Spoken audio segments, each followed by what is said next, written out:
When he became England's Test captain in 2017, he did not inherit the team that had dominated world cricket earlier in the decade. He inherited something far more fragile, and over the next 5 years, he would carry a burden that few captains in modern cricket have ever faced. Ladies and gentlemen, I'm talking about Joe Wood.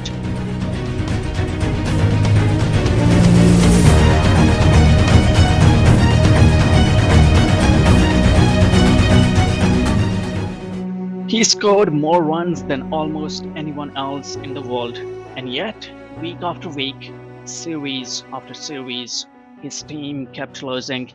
For most captains in cricket, the story of leadership is written through victories, trophies lifted, eras defined, and teams remembered as dynasties.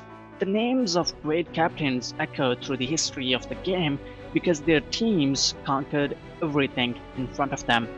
But sometimes cricket produces a different kind of captain, a captain whose greatness cannot be measured by trophies, a captain who inherits not a dynasty but a rebuilding project, not certainty but instability, not an army of legends but a dressing room searching for identity.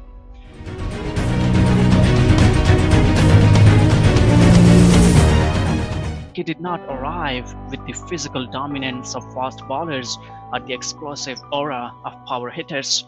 Instead, he belonged to a different tradition, the classical lineage of English batsmanship, players whose strength was not spectacle but precision. Born in Sheffield, deeply rooted cricket culture, Root developed the technical discipline that would later define his career.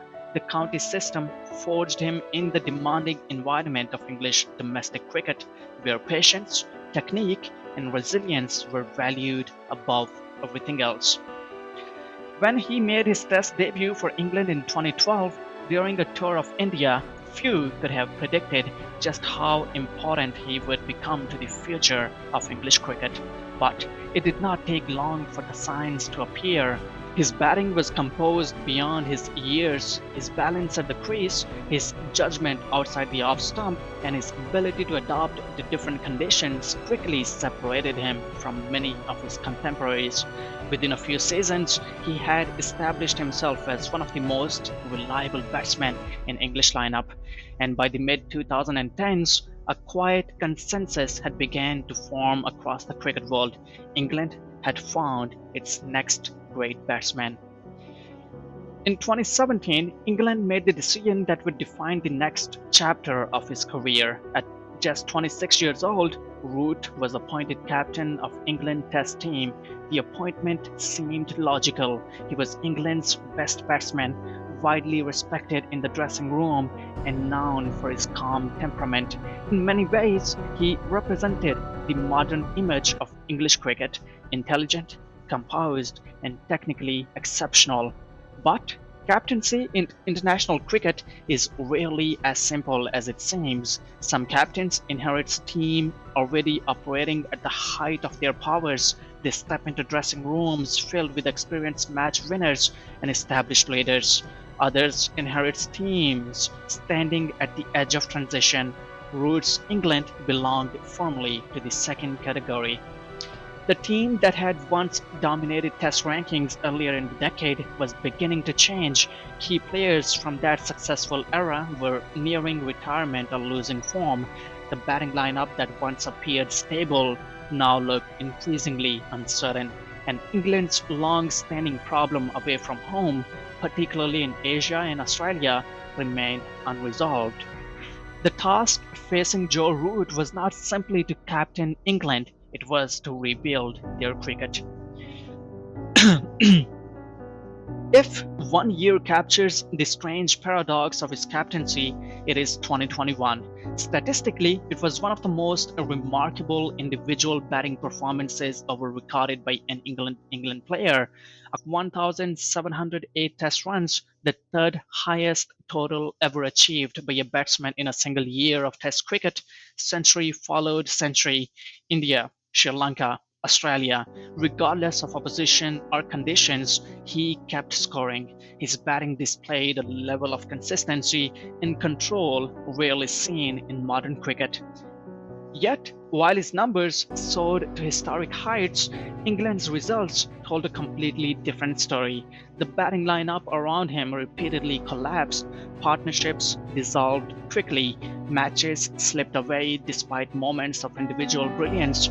As defeats began to accumulate, the inevitable question began to surface within cricket media and public debate. How could a captain producing such extraordinary individual performances still lead a struggling team?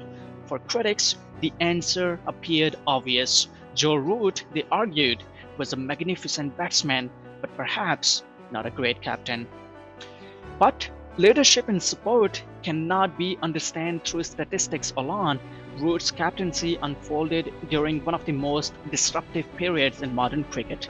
The COVID-19 pandemic reshaped the international calendar, forcing players into extended biosecure bubbles and relentless travel schedules. Squads changed frequently, selection policies shifted, young players were introduced and removed as England searched for stability in the batting order.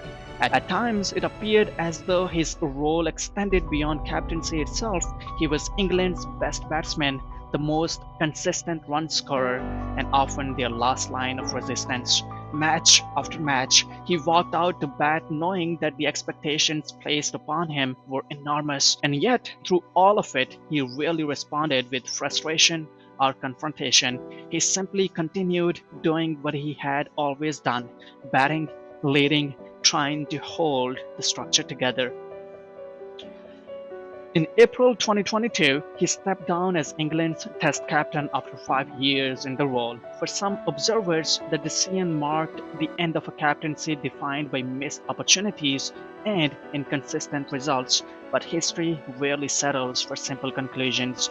With time, his tenure has begun to look different, and analysts increasingly recognize the extraordinary level of performance he maintained while carrying the dual responsibilities of England's leading batsman and its national captain. His legacy may not be built on domination or trophies. Instead, it may be remembered as something more quieter, a period in which one of cricket's finest batsmen continued to perform at the highest level while leading a team through one of its most difficult transitions. And perhaps that is why his captaincy remains such a fascinating chapter in modern cricket history, because sometimes the loneliest captains are not the ones who fail, they are the ones who keep fighting long after the circumstances around them have begun to fall apart.